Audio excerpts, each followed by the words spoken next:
আসসালামু আলাইকুম রহমতুল্লাহ। আশা করি আল্লাহ তাআলার অশেষ মেহেরবানিতে আপনারা সবাই ভালো আছেন। জান্নাতীদেরকে জাহান্নাম এবং জাহান্নামীদেরকে জান্নাত দেখানো হবে। হযরত আবু হুরায়রা রাদিয়াল্লাহু তাআলা আনহু বলেন, রাসূলুল্লাহ সাল্লাল্লাহু আলাইহি সাল্লাম বলেছেন, যারা জান্নাতে প্রবেশ করবে তাদেরকে জাহান্নামের সেই স্থানটি দেখানো হবে, যে স্থানটি খারাপ আমল করার কারণে তাদের জন্য নির্ধারণ করা হয়েছিল। কারণ এটা করা হলে তারা খুব বেশি বেশি শুকরিয়া আদায় করবে। আর যারা জাহান্নামে প্রবেশ করবে তাদেরকেও জান্নাতের সেই স্থানটি দেখানো হবে, যে স্থানটি পুণ্যময় আমল করার কারণে তাদের জন্য নির্ধারণ করা হয়েছিল। এতে তারা খুব বেশি অনুশোচনা করবে ও মনে কষ্ট পাবে। বুখারী মিশকাত। শেষ বিচারের পর আল্লাহ তাআলা জান্নাত ও জাহান্নামের কোনো স্থান খালি রাখবেন না, দুটোই পুরোপুরিভাবে ভর্তি করা হবে। এই প্রসঙ্গে আল্লাহ তাআলা বলেন, যেদিন আমি জাহান্নামকে জিজ্ঞেস করব, তুমি কি পরিপূর্ণ হয়েছ? সে বলবে, আরো কিছু আছে কি? সূরা কাহফ ৩য় রুকু। হযরত আনাস রাদিয়াল্লাহু তাআলা আনহু বলেন, নবী করিম সাল্লাল্লাহু আলাইহি সাল্লাম বলেছেন, জাহান্নামে জাহান্নামীদেরকে নিক্ষেপ করা হতে থাকবে, আর জাহান্নাম বলতে থাকবে, আরো আছে কি? অবশেষে আল্লাহ তাআলা তার কুদরতি পা জাহান্নামের উপর রাখলে জাহান্নাম সংকুচিত হয়ে যাবে আর বলবে, আপনার ইজ্জত ও সম্মানের কসম, আমার যথেষ্ট হয়েছে। কিন্তু জান্নাতীদের সবাইকে জান্নাতে প্রবেশ করানোর পরও জান্নাতের অনেক স্থান খালি থাকবে। অবশেষে আল্লাহ তাআলা নতুন মাখলুক সৃষ্টি করে খালি জায়গায় তাদেরকে বসবাস করতে দিবেন। বুখারী মিশকাত। অন্য এক হাদিসে আছে, আল্লাহ তাআলা জান্নাত ও জাহান্নাম উভয়কে পুরোপুরিভাবে ভর্তি করার জন্য প্রতিশ্রুতি দিয়েছেন। বুখারী মুসলিম। জাহান্নামের কোনো স্থান খালি থাকলে তা পূরণ করার জন্য নতুন কোনো মাখলুক সৃষ্টি করা হবে না, কেননা সেই মাখলুক তো হবে নিরপরাধী। বুখারী মুসলিম। কিন্তু জান্নাতের শূন্যস্থান পূরণ করার জন্য নতুন মাখলুক সৃষ্টি করে সেখানে তাদেরকে বসবাস করতে দিয়ে আল্লাহ তার প্রতিশ্রুতি রক্ষা করবেন। আমাদের জনৈক বুজুর্গের কাছে এক লোক বলল, তারাই তো খুব আনন্দ লাভ করবে যারা সৃষ্টি হওয়ার পরপরই জান্নাতে যাবে।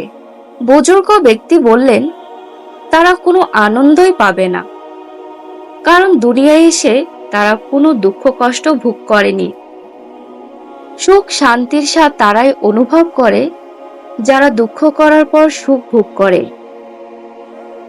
হাসর দিবসের স্থায়িত্ব। হাসর বা শেষ বিচারের দিনটি হবে খুবই দীর্ঘ। হাদিসে বলা হয়েছে, কিয়ামতের স্থায়িত্বের পরিমাণ হবে 50,000 বছরের সমান। মুসলিম। অর্থাৎ প্রথমবার সিংহায় ফুঁক দেয়া হতে শুরু করে জান্নাতীদের জান্নাতে গমন এবং জাহান্নামীদের জাহান্নামে পৌঁছা পর্যন্ত সময়টি হবে 50,000 বছরের দীর্ঘকাল। সুবহানাল্লাহ, কত বড় দিন! সেখানে থাকবে না কোনো ঘরবাড়ি, থাকবে না পাহাড় পর্বত, থাকবে না কোনো গাছপালা। সূর্য হবে অতি নিকটবর্তী। প্রচন্ড গরমের কারণে দেহ থেকে ঘামের স্রোত বের হবে। সেদিনটি সম্পর্কে চিন্তা করার লোক কোথায়? আরশের ছায়ায় স্থান গ্রহণের জন্য বেশি বেশি নেক আমল করা প্রয়োজন। সেদিন যারা আরশের ছায়ায় স্থান লাভ করবে তাদের তালিকা পূর্বে উল্লেখ করা হয়েছে। কিয়ামতের এত বড় বিরাট দিনটি কাফেরদের জন্য খুবই কঠিন ও দুঃখময় হয়ে দাঁড়াবে, কিন্তু মুমিন বান্দাদের জন্য আল্লাহ তাআলা সেই দিনকে খুবই সহজ করে দিবেন। কিয়ামতকে মুমিনদের জন্য সহজকরণ। হযরত আবু সাঈদ খুদরি রাদিয়াল্লাহু তাআলা আনহু বলেন, রাসূলুল্লাহ সাল্লাল্লাহু আলাইহি সাল্লামের খেদমতে উপস্থিত হয়ে জিজ্ঞেস করলেন, আমাকে বলুন, কিয়ামতের দিন আল্লাহর সামনে কিভাবে দণ্ডায়মান থাকা যাবে? যে সম্পর্কে আল্লাহ তাআলা বলেছেন, সেদিন মানুষ সারা জাহানের প্রতিপালক আল্লাহ তাআলার জন্য দণ্ডায়মান থাকবে। প্রত্যুত্তরে নবী করিম সাল্লাল্লাহু আলাইহি সাল্লাম বললেন, মুমিনদের জন্য এই দিনকে এমনভাবে সহজ করে দেয়া হবে যে দিনটি এমনভাবে অতিবাহিত হবে যেন এক ওয়াক্ত ফরজ নামাজ আদায় করছে। বাইহাকি মিশকাত। হযরত আবু সাঈদ খুদরি রাদিয়াল্লাহু তাআলা আনহু আরও বলেন, নবী করিম সাল্লাল্লাহু আলাইহি সাল্লামের কাছে সেই দিন সম্পর্কে জিজ্ঞেস করা হলো, যে দিনের স্থায়িত্ব হবে 50,000 বছর। বলা হয়, এত বড় বিরাট দিন কোথায় কিভাবে হবে এবং কিভাবে অতিবাহিত হবে? উত্তরে নবী করিম সাল্লাল্লাহু আলাইহি সাল্লাম বললেন, সেই মহান সত্তার নামে শপথ, যার নিয়ন্ত্রণে আমার প্রাণ। নিঃসন্দেহে সেই দিনটি মুমিন লোকের জন্য এত সহজ হবে যে দুনিয়ায় যে ফরজ নামাজ আদায় করা হতো তার চেয়েও হালকা ও ক্ষণস্থায়ী হবে। মুমিনদের জন্য এত বড় দিনটি খুব সহজেই অতিবাহিত হয়ে যাবে। কাফের, মুশরিক ও মুনাফিকগণ জাহান্নামে চিরস্থায়ীভাবে বসবাস করবে। সেখানে তারা কখনো মৃত্যুবরণ করবেন না এবং তাদের শাস্তিও কিছু মাত্র হালকা করা হবে না।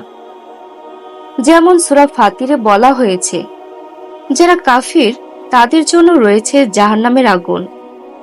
না তাদের প্রতি আদিম ফয়সালা আরোপ হবে যে তারা মৃত্যুবরণ করবে, না তাদের উপর হতে শাস্তি কিছুমাত্র লাঘব করা হবে। আমি প্রত্যেক কাফির ব্যক্তিকে এভাবে প্রতিদান দিব। সূরা ফাতির ৪র্থ রুকু। যেসব গুনাহগার মুসলমান জাহান্নামে যাবে, তাদের শাস্তিভোগের মেয়াদ পূরণ হওয়ার পর অথবা শাফায়েত দ্বারা তারা মুক্তি লাভ করে জান্নাতে প্রবেশ করবে। জান্নাতে প্রবেশ করার পর সেখানে তারা চিরস্থায়ীভাবে বসবাস করবে। জান্নাতে কারো মৃত্যু ঘটবে না এবং সেখান থেকে কাউকে বের করাও হবে না, আর কেউ বের হতেও চাইবে না।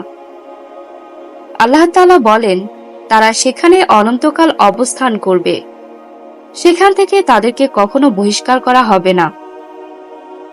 হযরত আব্দুল্লাহ ইবনে ওমর রাদিয়াল্লাহু তাআলা আনহু বলেন, রাসূলুল্লাহ সাল্লাল্লাহু আলাইহি সাল্লাম বলেছেন, যখন জান্নাতীগণ জান্নাতে এবং জাহান্নামীরা জাহান্নামে পৌঁছে যাবে, তখন মউতকে উপস্থিত করা হবে।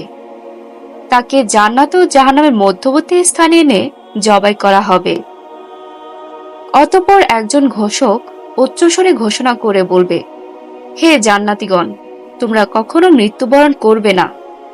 হে জাহান্নামীগণ, তোমাদেরও আর কোনো মৃত্যু নেই। এই ঘোষণায় জান্নাতীদের মনে আনন্দের হিল্লোল বয়ে যাবে, আর জাহান্নামীরা মর্মজ্বালা অনুভব করবে। আর তারগিব আর তারহিব। হযরত আবু সাঈদ খুদরি রাদিয়াল্লাহু তাআলা আনহু বলেন, রাসূলুল্লাহ সাল্লাল্লাহু আলাইহি সাল্লাম সূরা মরিয়মের আয়াত পাঠ করে তার ব্যাখ্যায় বলেন, মউতকে দেহাকৃতি দান করে উপস্থিত করা হবে। তখন তা দেখতে মনে হবে যেন তা একটি সাদা দুম্বা, যার দেহে কালো দাগও থাকবে। তাকে জান্নাত ও জাহান্নামের মধ্যবর্তী প্রাচীরের উপর দণ্ডায়মান করানো হবে। অতঃপর জান্নাতীদেরকে ডাক দিয়ে বলা হবে, হে জান্নাতীগণ।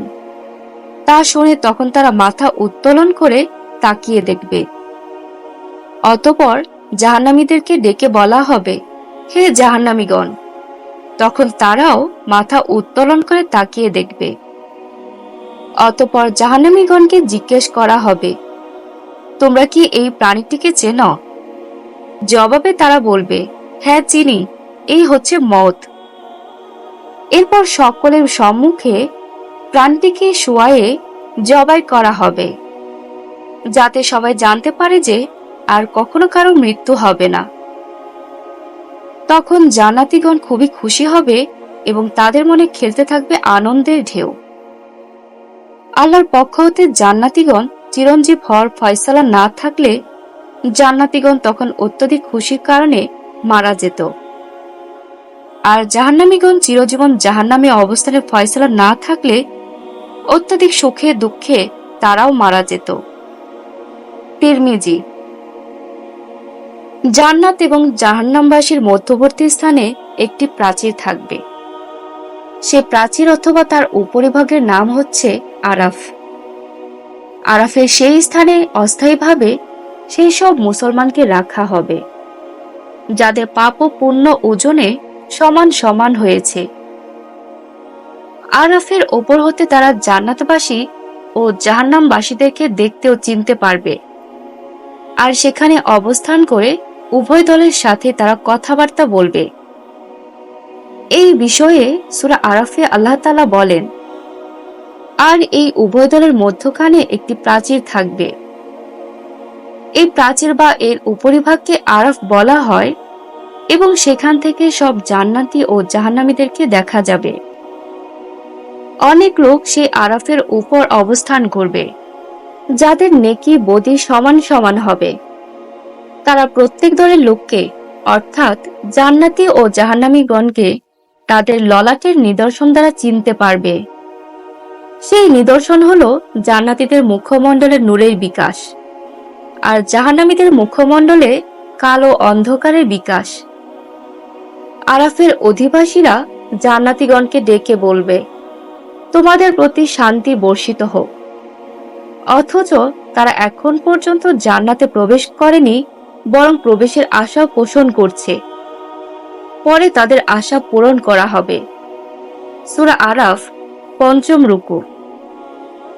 আল্লাহ তাআলা আরো বলেন, আর যখন আরববাসীর দৃষ্টি জাহান্নামীদের প্রতি ফিরিয়ে দেয়া হবে, তখন তারা বলবে, হে আমাদের প্রতিপালক, জালেম সম্প্রদায়ের সাথে শাস্তিতে আমাদেরকে অন্তর্ভুক্ত করবেন না।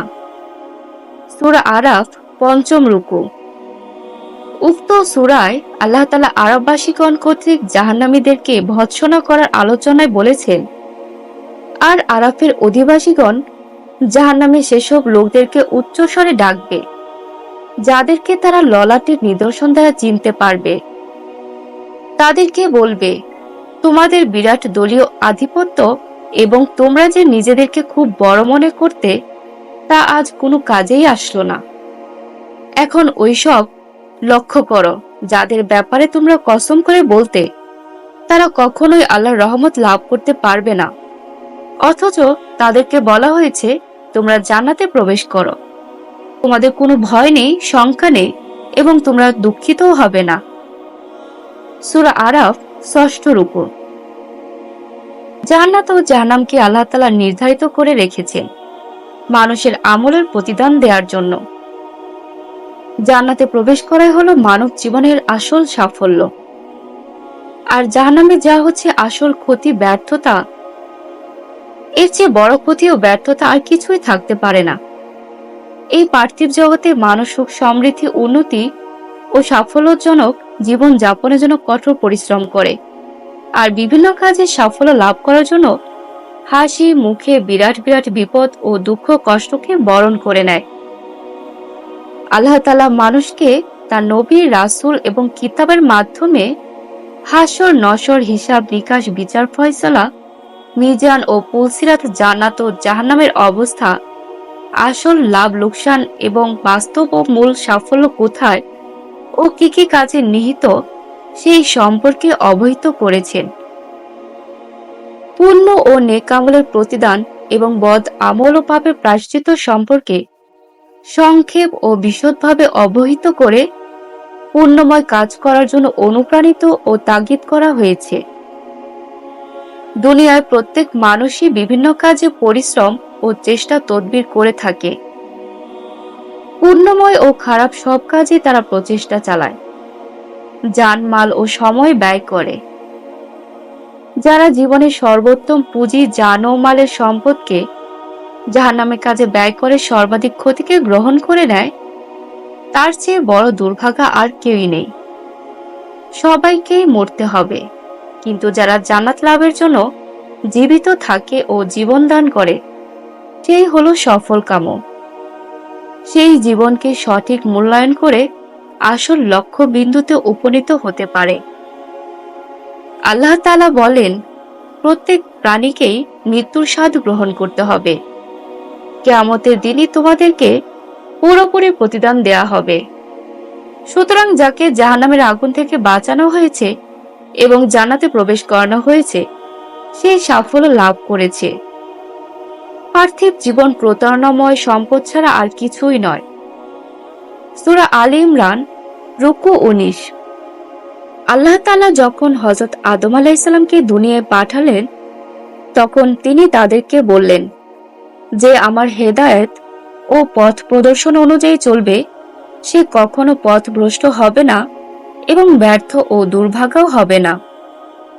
তিনি এও বললেন, যারা আমার বিধান অনুসরণ করে চলবে তাদের জন্য কোনো ভয়ভীতি থাকবে না এবং তারা চিন্তিত ও দুঃখিতও হবে না। কিন্তু যারা আমার বিধান ও হেদায়েতকে মিথ্যা মনে করবে এবং অস্বীকার করবে তারা হবে জাহান্নামী, তাতে তারা চিরস্থায়ীভাবে থাকবে। সূরা তাহার ৭ম রুকুতে এবং সূরা আলে ইমরানের ৪র্থ রুকুতে এই ঘোষণা বিদ্যমান। যারা দুনিয়ার জীবনে এই ঘোষণাকে সঠিকভাবে কান দিয়ে শুনেছে এবং আল্লাহ তাআলার বিধানকে অনুসরণ করেছে, নিঃসন্দেহে এখানে সে কখনো বিভ্রান্ত হবে না এবং পরকালেও ব্যর্থ ও ক্ষতিগ্রস্ত হবে না।